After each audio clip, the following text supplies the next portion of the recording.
Now, let's talk a little bit about gravitation. Let's revisit gravitation a little bit.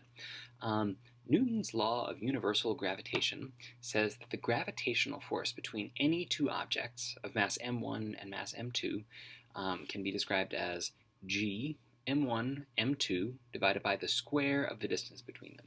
So this is, for example, true of this meerkat and this meerkat, that they exert a gravitational force on each other, and Fg equals mg would not be a good way to describe the gravitational force attracting one meerkat to another.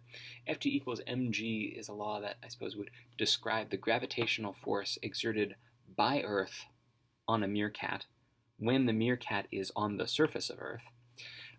But the law of universal gravitation gives you the force law that describes the gravitational attraction between any two objects, a planet and its moon, a sun and a planet, a meerkat and its planet.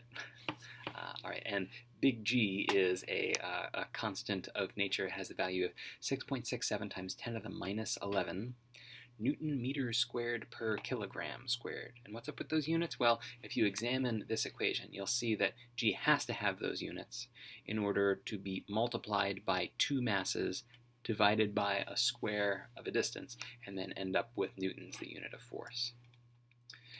Ft equals mg, where g is equal to 9.8 meters per second squared, that only tells a mass's attraction to Earth when at Earth's surface.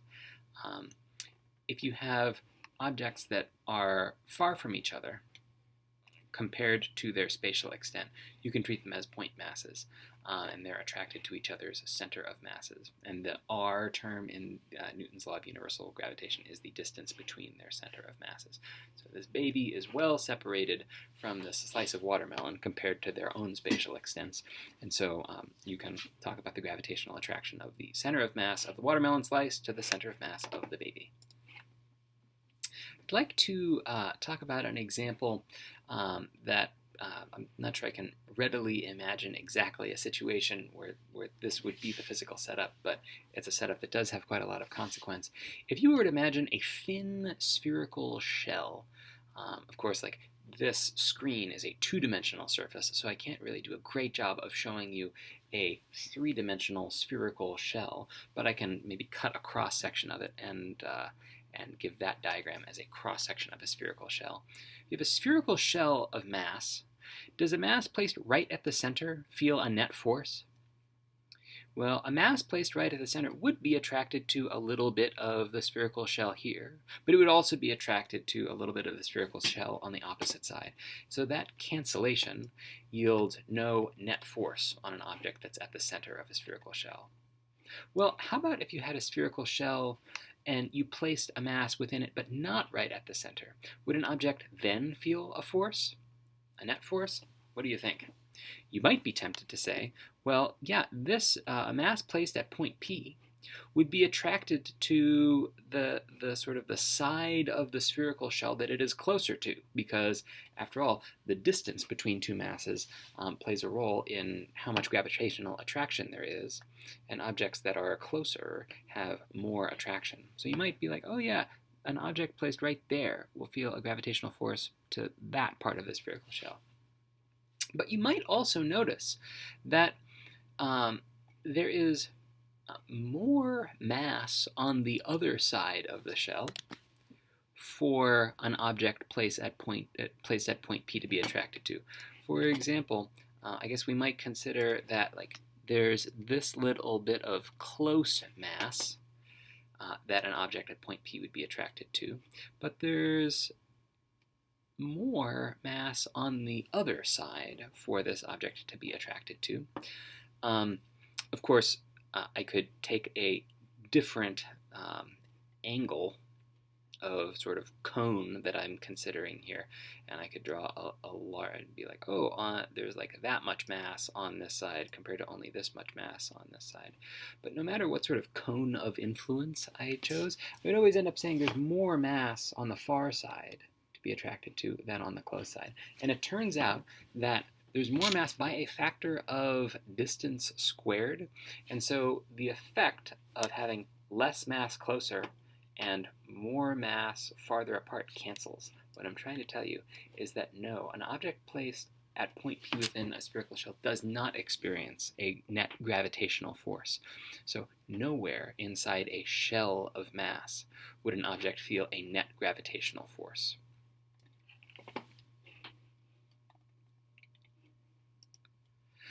Let me ask a slightly different question. Let's say that you're inside a planet, if you've burrowed your way down to there, and you can consider that the planet is like a solid ball of mass.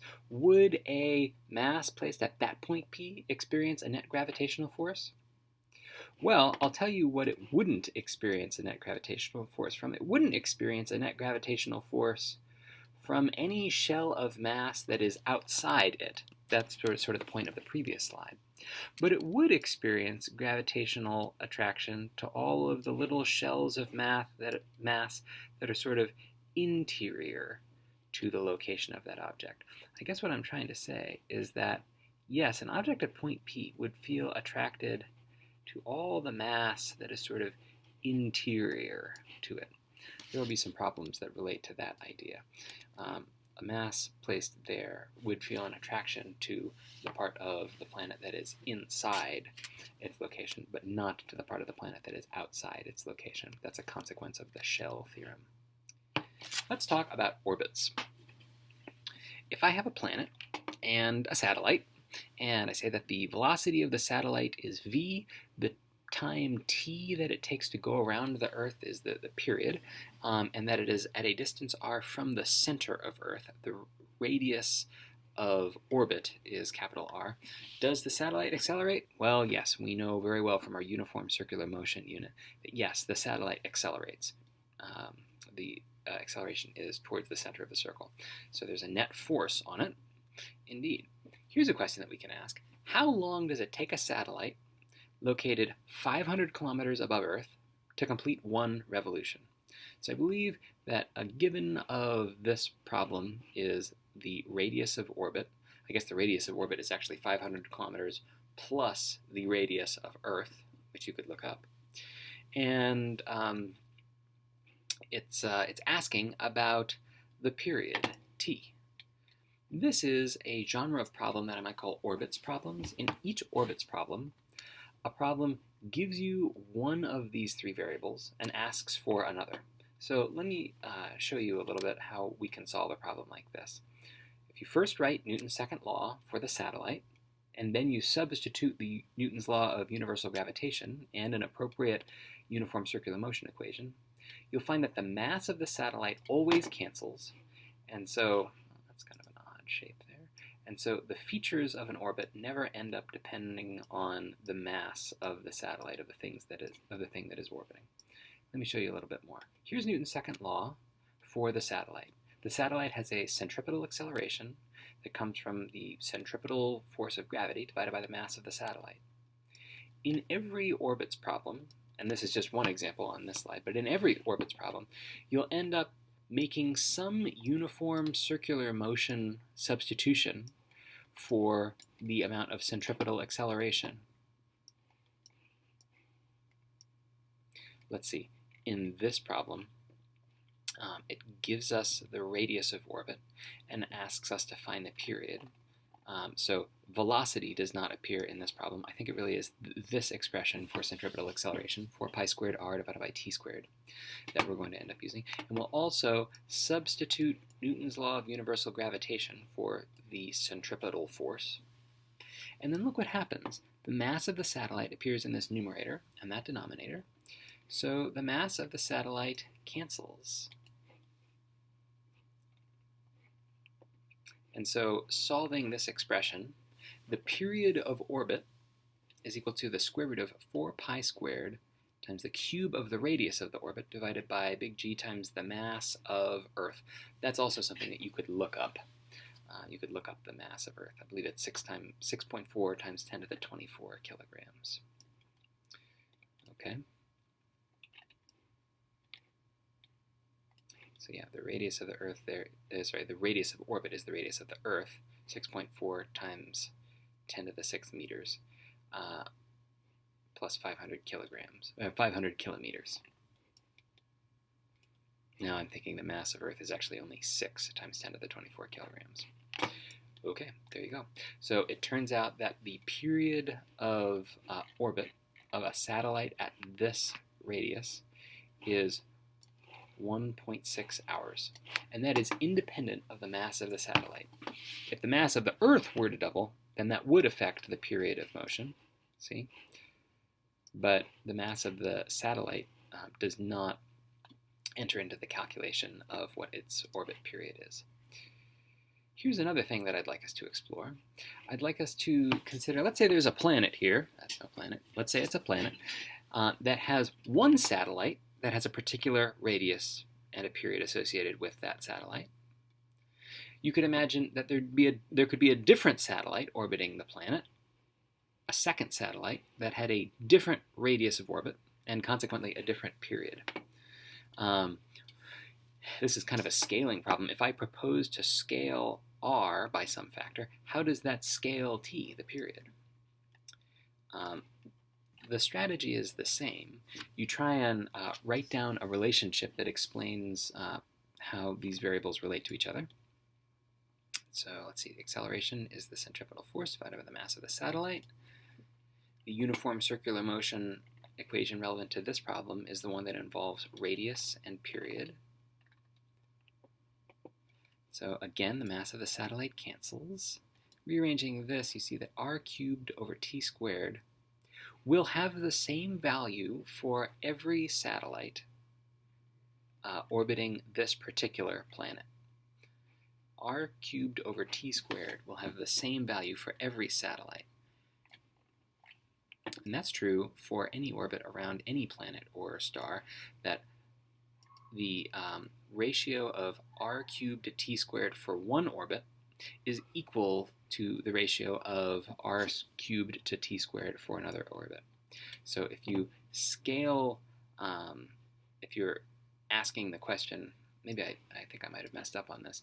The question says, if you have a given period associated with a given radius, r1 and t1, what is the radius that would be associated with a satellite that has 50 times that period? And I guess you can see that if you're scaling t by 50, you'd have to scale r by 50 to the 3/2 power. So in order to have a second satellite with 50 times the period of the first satellite, it would have to have a radius that is 354 times the original radius. The result that we just saw, which is that for two orbits around the same object, the ratio of the radius cubed to the period squared is the same for any two orbits around the same object. That result is true not just for circular orbits, as we just proved, but is true more generally for all elliptical orbits. And that is, in fact, Kepler's third law. What is Kepler's first law and second law, you might ask? Well, the first one is that planets have elliptical orbits with the sun located in one focus of the ellipse. Circles are examples of ellipses, so orbits that are approximately circular are examples of ellipses, but some orbits are more elliptical, more eccentric than others. Kepler's second law is a law that's called the law of equal areas, and I encourage you to follow this link in these slides to see the law of equal areas so that you can get a sense of what area is being denoted. The idea, said differently, is that when an object that is in an orbit is closer to the object that is being orbited, it is going faster.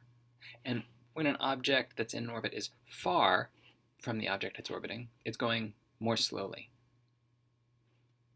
Well, you could have known that already, actually, because of conservation of angular momentum. Kepler's second law was formulated before the idea of conservation of angular momentum was formulated. However, it is completely explainable through conservation of angular momentum. If we consider that this planet is a point translating object, then its r cross p here is equal to its r cross p here. If we're considering that the system is the planet and the orbited object because there are no external torques on this system. If you consider that the planet itself is the system, then its angular momentum is constant about an axis through the orbited object. Also, because the only force on the system, on the planet, is a force that points towards the center. So the angle there in the RP sine theta would be 180 degrees, whose sine is 0.